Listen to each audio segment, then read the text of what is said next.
I've been sorting through some of my old drawings and I've noticed something.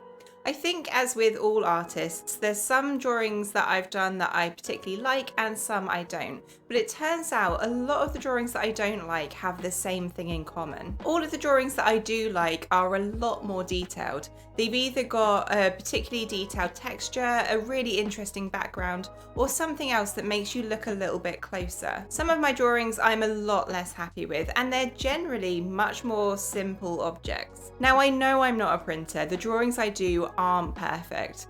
The problem I have is when I draw simple objects, I feel like any mistakes that there are, they stick out so much. They stick out like a sore thumb and they're just glaringly obvious. If there's loads of detail, you don't really notice. I'm sure that there's mistakes on this Highland cow, and I'm sure it doesn't perfectly match the reference, but because there's so much detail, I don't really notice. So that's something I've learned today about my art. I need to almost trick myself so that I like my drawing. So with that in mind, I want to draw something today that I'm not only going to enjoy drawing, but also that I'm going to be happy with the results. Now, in a couple of weeks, it's Pancake Day, and I think it's pretty obvious what I'm going to want to draw. Let's find a reference. It was actually a lot harder than I thought to find a good pancake reference. It turns out I'm very particular on what I was looking for. This reference at first glance looked like it was going to be a good one, but actually I think the angle of the camera was going to make the pancakes look weird when they were drawn.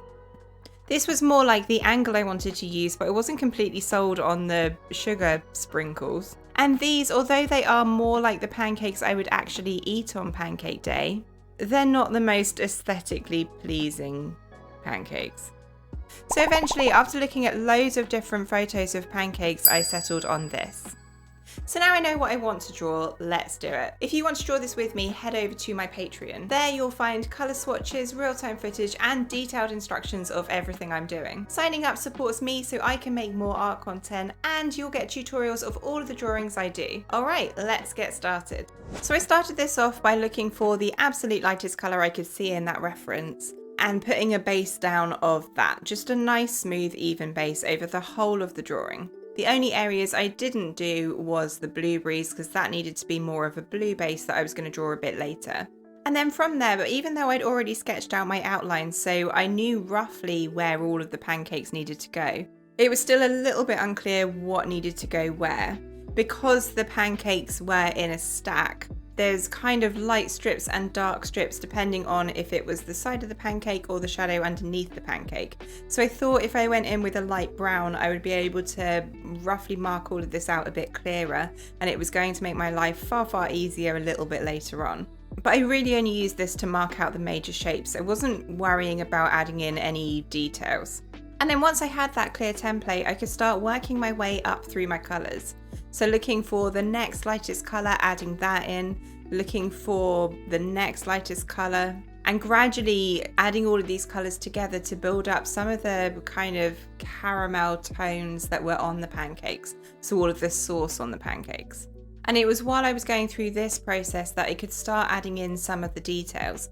A mixture of textures, like very rough texture on the side of the pancakes and much smoother, more sleek texture on those drippy parts of sauce. Once I'd built up some of the lighter and more mid-tones, I could then start thinking about building up some of the darker colours.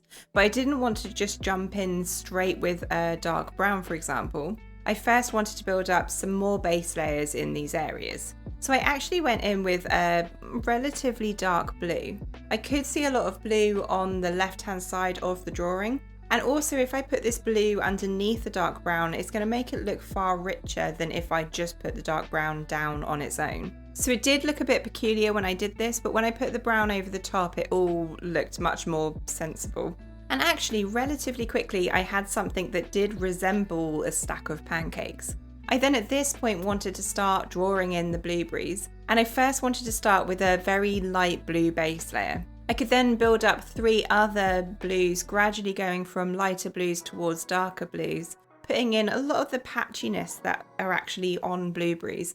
Although they are quite smooth, they equally have this kind of spotty, patchy texture to them.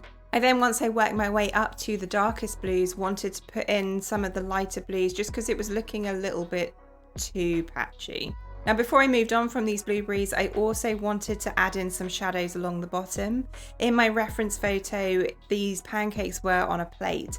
I actually thought because of how close up I was drawing the pancakes, it would look a little bit peculiar because I'd only be drawing a part of the plate. So I just avoided the plate and pretended that they were just on a flat table. So I just put shadows underneath these blueberries and the pancake. This was made far easier because the plate was white, so I really only needed to not draw the edge of the plate. And then once I got to this point, the vast majority of the work was done.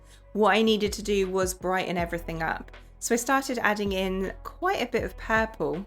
There was a number of areas where I could see purple, as well as a lot of yellow before I started moving into more of the orange and red tones, particularly for that sauce. That brightened it up very quickly and very nicely.